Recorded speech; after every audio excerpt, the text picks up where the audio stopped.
yourselves, both of you. Get some rest. We'll continue when you've gathered your energy.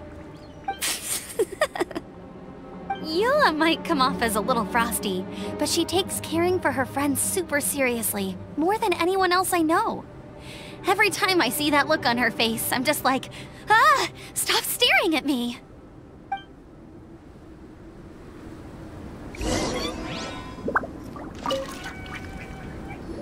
Traveler, I know what that look means.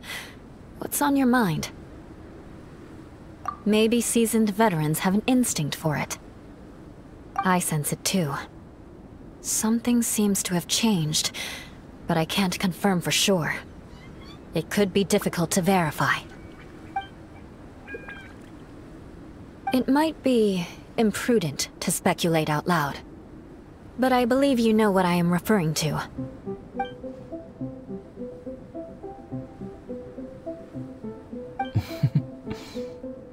Traveler, I think...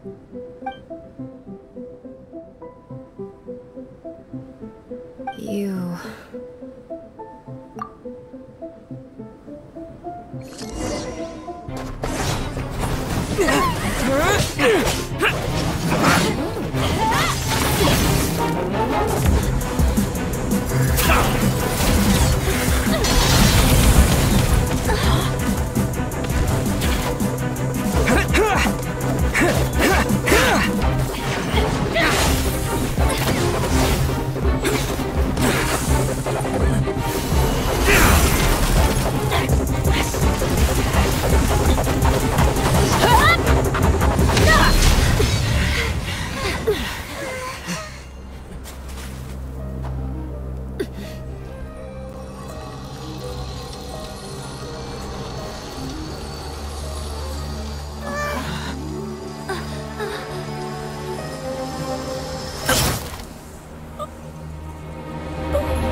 Albedo, what?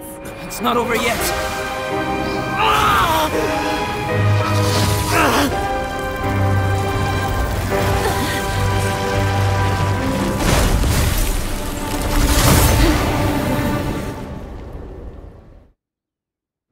Brace yourselves. This'll be a challenge. Stay back! I'm going to cut this weed down to size! Fire, fire, pants on fire!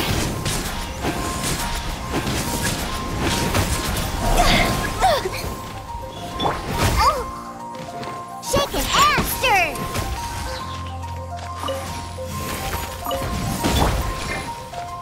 Off we go! Adventure time!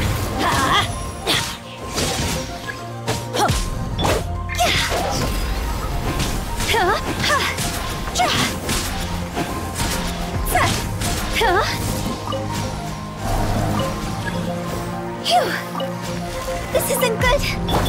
Think you can bully me? Let's light it up! Teamwork is dreamwork!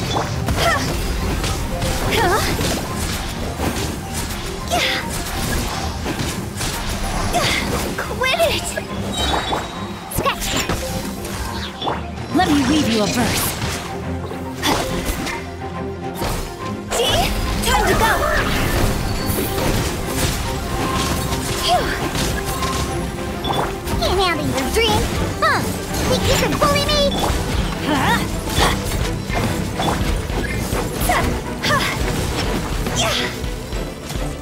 Go!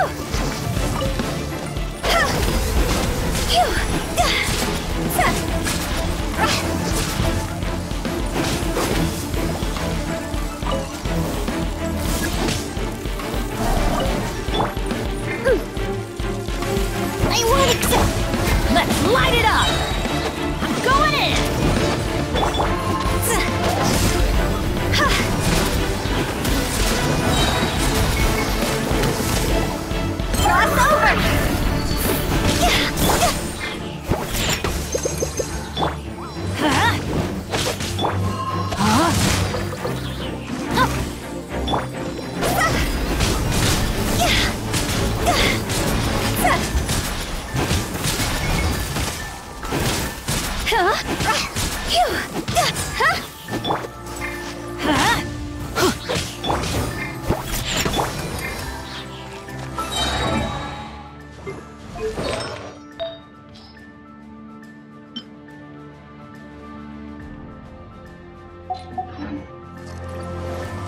rain outlines your fate.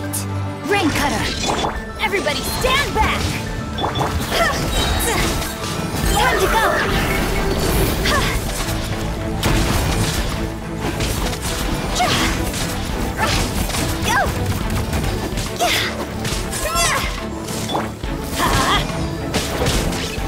Adventure time!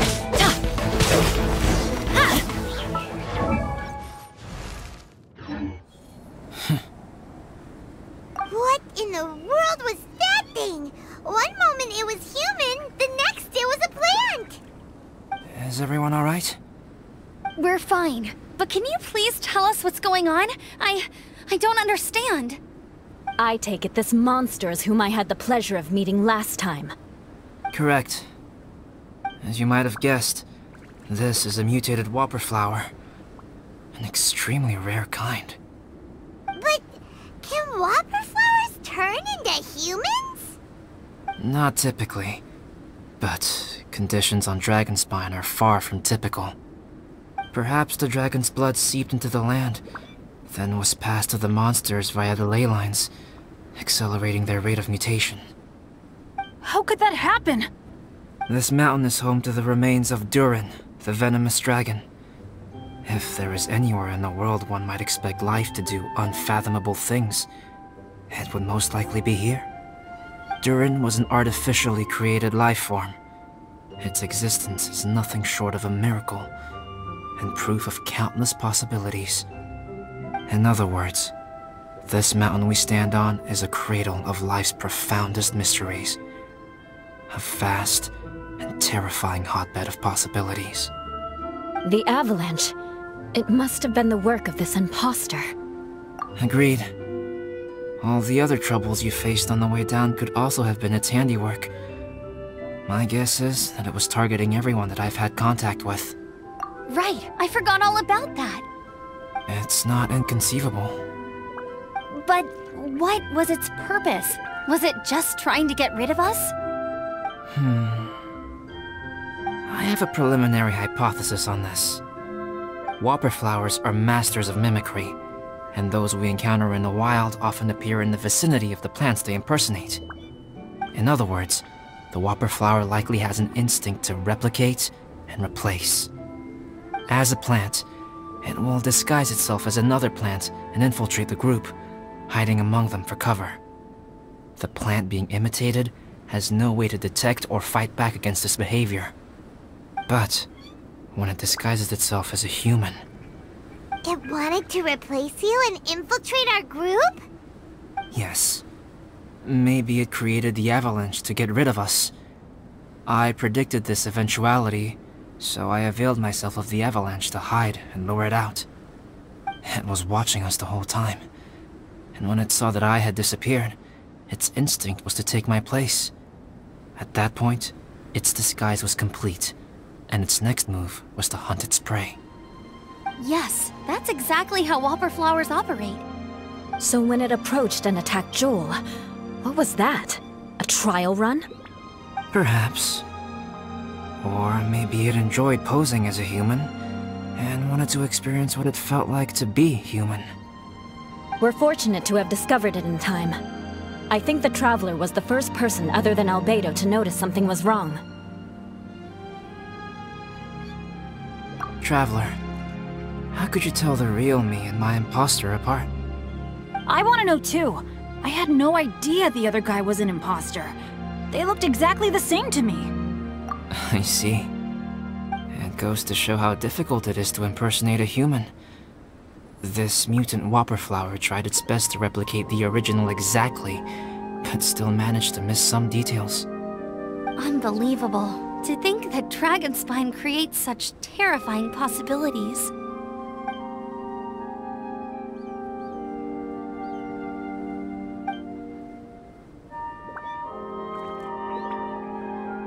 Anyway, at least we won in the end. It looks like my method did work after all. I used up all the bad luck, and the good luck finally came through. About that. If you're referring to having fallen down the mountain and avoided injury, well, that's because I was secretly protecting you. Huh? still counts as good luck to me. Yes, that's not an unreasonable way of looking at it. Okay. We've been delayed long enough. Time to move on. Yeah, let's go!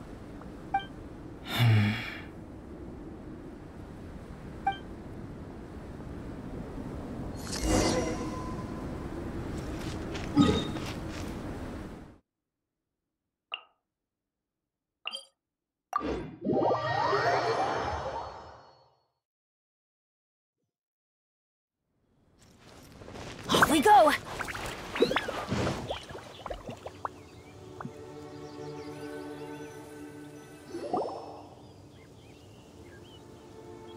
Woohoo! I'm back!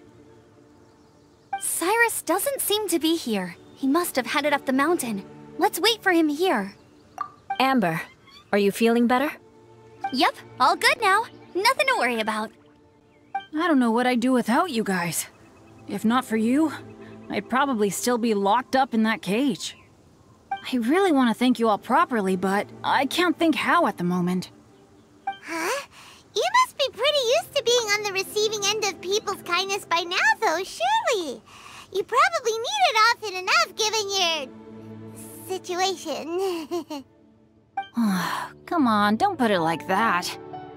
Sure, plenty of people have shown me kindness before, but that doesn't mean I will ever take it for granted.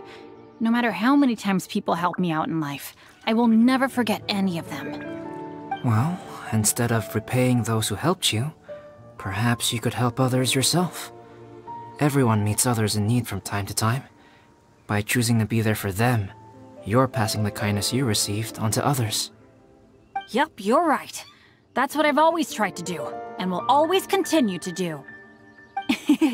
Right. And when Cyrus gets back, I'll find some way to help him out too. This has been quite an eventful day. Yeah, it has. It's really hit me how tired I am now that I've started to relax. I need to rest. Everyone, please excuse me for a while. Yeah, I need to get some water and maybe a piece of fruit. Once I'm rested up, I need to get back to being an instructor again. Well, it looks like the curse of the mountaineers who couldn't get off the mountain is finally broken. Feels like an action-packed chapter has come to a close. Shall we find somewhere to rest and chat too? Why not? Then please, come with me. You sensed something too, didn't you? Then let's go. Huh? Are you going back to your camp again? Paimon thought maybe we could talk here. Okay. Might as well come with you. Good. Shall we set off right away?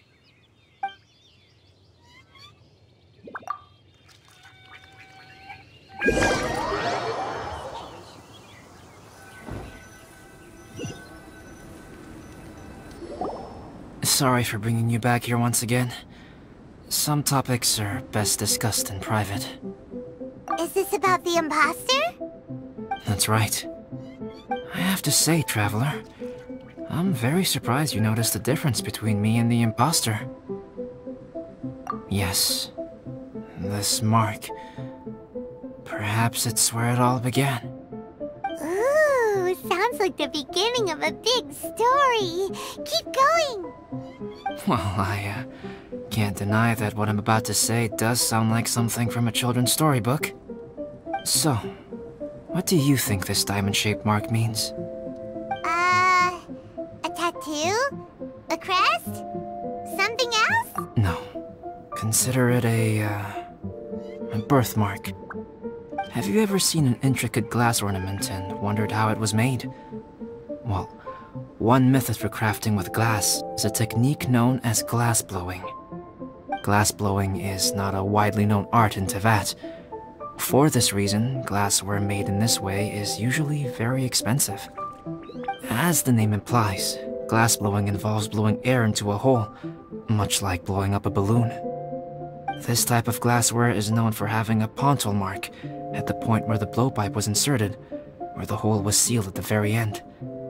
This mark is a sign that the item was crafted by a human hand.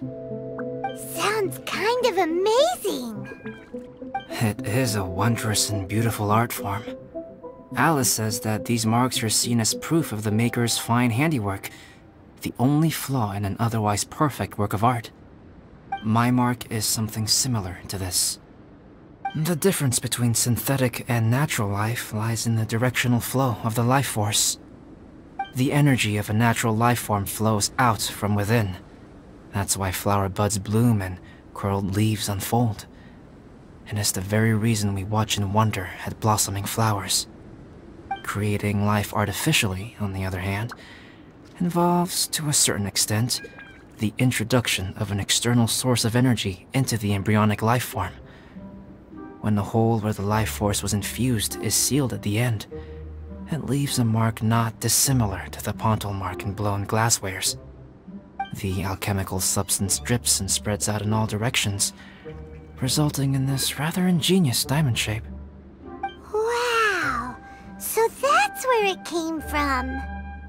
This mark is a sign of my artificial origins, and proof of my imperfection as a human.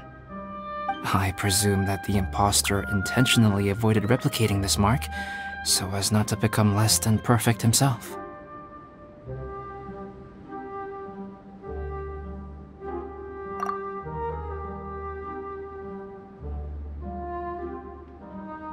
You are fundamentally different from other people. I have few qualms about sharing my secrets with you. Just as Paimon said, it all sounds like a story. Even if you were to tell anyone else, they would regard it as nothing more than a tall tale. The transcendent and miraculous are not the only things to which human beings aspire. They pursue the everyday, the ordinary, to a far greater extent than I would have ever imagined. People like to believe that those who are thoroughly different from themselves could only ever exist in stories. It makes things much easier. Or, in other words, all the unfathomable things we've seen recently would make good material for a novel. I have friends who write novels. If they wrote this story, it'd probably be even more complex. Making up stories is easy. Even Paimon can do that. Oh. I didn't know you had that kind of talent. Paimon's the best guide into that. Making up stories is a piece of cake. In that case, how about we have a storytelling contest? We can base our stories on the events of the last few days. Sounds great! But we still have to help out the Adventurers Guild. I understand. Creativity is something that cannot be rushed. Take your time, and come back when you have found some inspiration. We'll see whose story is more compelling. Deal! Okay, we'll regroup with the Adventurers Guild for now. Sure.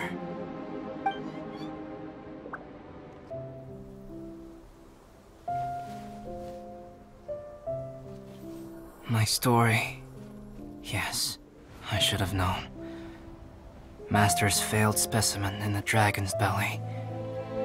This is where the story truly begins.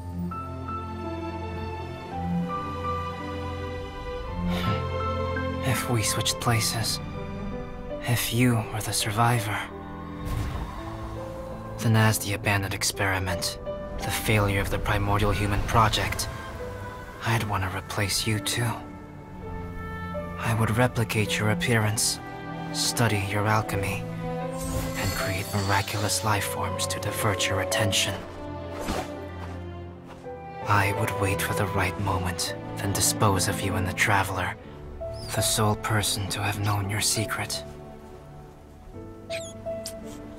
And then, I could finally experience the joy of being brought into the world.